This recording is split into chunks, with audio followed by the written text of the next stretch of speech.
Hi audience and viewers, welcome to all my this video. Hindu ধর্মাবলম্বীদেরকে জানাচ্ছি নমস্কার, হরে কৃষ্ণ। ইসলাম ধর্মাবলম্বীদেরকে আসসালামু আলাইকুম এবং বৌদ্ধ ধর্মাবলম্বীদেরকে জানাই সাওয়াদিকা। আর অন্যান্য ধর্মাবলম্বীদের ও অন্যান্য সম্প্রদায়ের মানুষদেরকে জানাই আদাব। আমি দেবশ্রী সরকার অঙ্কিতা। কেমন আছেন আপনারা সবাই? আই হোপ আপনারা সকলেই ভালো আছেন। আমিও সৃষ্টিকর্তার কৃপায় কোনোরকম মোটামুটি ভালোই আছি। আজকের এই ব্লগ ভিডিওটা আমার অন্যান্য ব্লগগুলোর থেকে একটু অন্যরকম হবে। আপনারা সবাই জানেন পিতৃপক্ষের শেষ হয়ে দেবী পক্ষের শুরু হয়ে গেছে এবং দেবী দুর্গার আগমন ঘটেছে। 3 দিন আগে মহালয়া ছিল আর আজ আগমনের চতুর্থ দিন বা দুর্গাপূজার চতুর্থী। তা অনেকেরই মার্কেট ঘুরে দুর্গাপূজার কেনাকাটা হয়ে গেছে, কিন্তু দুর্গাপূজা উপলক্ষে কিছু কেনা তো দূরের কথা, আমি এখনো মার্কেটেই যাইনি। তবে অনলাইনে কয়েকটা জিনিস ক্যাশ অন ডেলিভারিতে অর্ডার করে ফেলেছি আর সেই প্রোডাক্টটা আমার জেলাতে এসেছে স্টেট ফার্স্ট নামক একটি কুরিয়ারে। তো কুরিয়ার থেকে মেসেজ এসেছে কিন্তু কোনো কল আমাদের মোবাইলে আসেনি।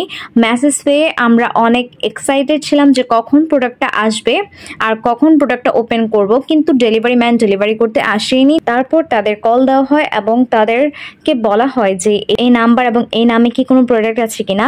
তারা বলে যে হ্যাঁ, এই নাম ও ফোন নাম্বারে একটি প্রোডাক্ট আছে। তারপর আমরা তাদেরকে বলি যে প্রোডাক্টও ডেলিভারি করতে আসেনি। তখন তারা বলে যে প্রোডাক্ট ডেলিভারি করতে গিয়েছিল কিন্তু আমাদের ফোন নাকি বিজি ছিল।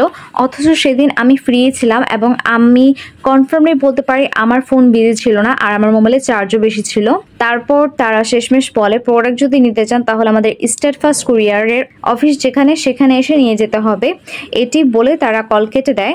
তারপর গুগল থেকে লোকেশন বের করে স্টেট ফার্স্ট কুরিয়ারে অফিসে যাওয়া হয় এবং আমি এখন গাজীপুরে স্টেট ফার্স্ট কুরিয়ারে আছি। সেখানে গিয়ে তারা আমাদের প্রোডাক্টটা দেয় এবং এও বলে যে চেক করে নিতে। তো আমরা চেক করে তো আমাদের মনটা খারাপ হয়ে যায়, কারণ আমি 2টা 3 পিস, 2টা শাড়ি এবং একটা পাঞ্জাবি আর একটা পার্টি ড্রেস অর্ডার করেছিলাম। এর মধ্যে 2টা 3 পিস মোটামুটি ভালো ছিল, কিন্তু একটা 3 পিসের হাতা কাপড় দেয়নি এবং পায়জামার কাপড় একদমই কম ছিল। আর আরেকটা 3 পিস ভালো ছিল। আবার যেই 2টা শাড়ি অর্ডার করেছিলাম সেই 2টা শাড়ির মধ্যে 2টা শাড়ির রঙে চোখ বোঝা ছিল, দেখে মনে হচ্ছিল পুরান বা কারো পরা শাড়ি। তো যাই হোক, সেখান থেকে একটা শাড়ি রাখি ভালো দেখে। পাশাপাশি যে পার্টি ড্রেসটা অর্ডার করেছিলাম সেটার ছবির সাথে বাস্তবে কোনো মিলই ছিল না, শুধু রঙেরই মিলটা ছিল, ড্রেসের ডিজাইনে কোনো মিল ছিল না। আর পাঞ্জাবিটা ঠিকঠাক ছিল তবে পাতলা কাপড়ের। তাই এতগুলো পণ্য অর্ডার করে সব পণ্য তো আর ফেরত দেওয়া যাবে না, তাই 2টা 3 পিস, একটা শাড়ি এবং পাঞ্জাবি রেখেছি। একটা শাড়ি এবং ওই পার্টি ড্রেসটা ফেরত দিয়ে দিলাম। আর এটা ছিল আমার অনলাইনে প্রথমবারের মতো ড্রেস অর্ডার করা। আমি তো প্রথমবারই একদম আনস্যাটিসফাই হয়ে গেছি। আর এমন কাহিনী আশেপাশের মানুষও বলতো যে অনলাইনে প্রোডাক্ট ভালো হয় না, আর এখন নিজেই প্রুফ পেলাম এবং এটার জন্য পস্তাচ্ছিও। এবার শিক্ষা হয়েছে, আশা করি এখন থেকে এভাবে অনলাইনে আর কেনাকাটা করবো না, বিশেষ করে ড্রেস। তো এই ছিল চতুর্থীর দিন কপালে। তারপরের দিন পঞ্চমীর দিন থেকে মূলত পুজোর কেনাকাটা স্টার্ট করলাম। তা পঞ্চমীর দিন অনেক লেট করে বাসা থেকে বের হতে হয়েছে। তো আমাদের একটা মিনি মোবাইলের দরকার ছিল, তাই প্রথমে চলে গেলাম জয়দেবপুর বাস স্ট্যান্ডের মোবাইলের দোকানগুলোতে মোবাইল কিনতে। কয়েক রকমের মোবাইল দেখলাম, কয়েকটার মধ্যে থেকে একটা মোবাইল আমার মম অ্যান্ড ড্যাড চয়েস করলো এবং এই মোবাইলটাই আমরা পারচেস করলাম। মোবাইল নেম ইনিক্স C400, 1.7 ইঞ্চি ডিসপ্লে, 3000 mAh বা milliampere hour battery, dual sim stand by, SD support, auto call recording, wireless FM। Mobile কিনে আমরা গেলাম জয়দেবপুরের বিখ্যাত বাজারগুলোর মধ্যে একটি বাজারের নাম মধ্যবাজার। এই মধ্যবাজারে আসলাম আমাদের রেগুলার ইউজ করার জন্য গামছা এবং বাবা ও দাদুর রেগুলার রাফ ইউজ করার গেঞ্জি কিনতে, সাথে তাদের জন্য নতুন 2টা লুঙ্গিও কিনলাম।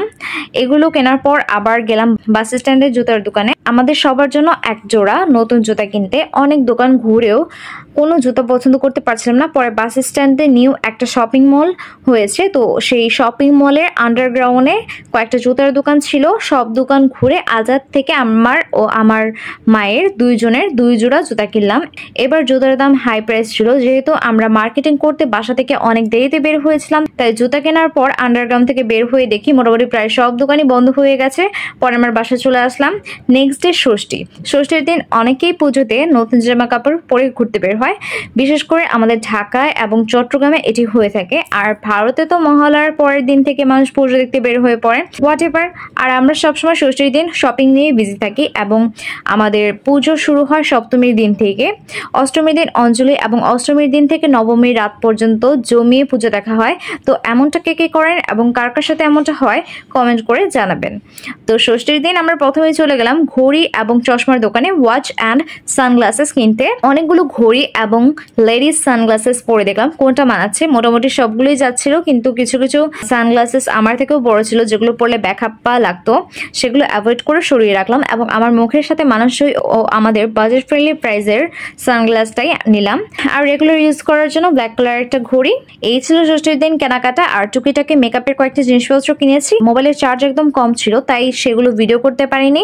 আর এটা আমাদের বাড়ির রাস্তা এবং বাসার সামনের পুজোর লাইটিং। আমার তো খুবই ভালো লাগছিল এই লাইটিং এর মধ্য দিয়ে যেতে, তো তাই মোবাইলের চার্জ কম থাকা সত্ত্বেও আমি ভিডিও করে নিলাম। তো এই ছিল দুর্গাপুজোর শপিং। আজকের শপিং ব্লগটা এই পর্যন্তই। আর আমার ব্লগ ভিডিওটা দেখার জন্য আপনাদেরকে অনেক অনেক ধন্যবাদ। সবাইকে শারদীয় দুর্গোৎসব ও দুর্গাপূজার অফুরন্ত প্রীতি ও শুভেচ্ছা এবং অভিনন্দন। আর আমার ফেসবুক, ইউটিউব অ্যান্ড টিকটকের ভিডিওগুলো যদি ভালো লাগে তাহলে সবাই ভিডিওতে লাইক, কমেন্ট ও শেয়ার করে দিবেন। সবাই ভালো থাকবেন, নিরাপদ ও সাবধানে থাকবেন, আর সবাই সুন্দর ও সুস্থ থাকবেন এবং নিজেরও সবার খেয়াল রাখবেন। সবার দুর্গাপূজা যেন খুব খুব ভালো কাটে এই আশা ব্যক্ত করে আজকের মতো বিদায় নিচ্ছি। পরবর্তীতে দেখবেন নতুন পোশাক আশাক পরে দুর্গাপূজার কোনো ভিডিওতে। Bye bye.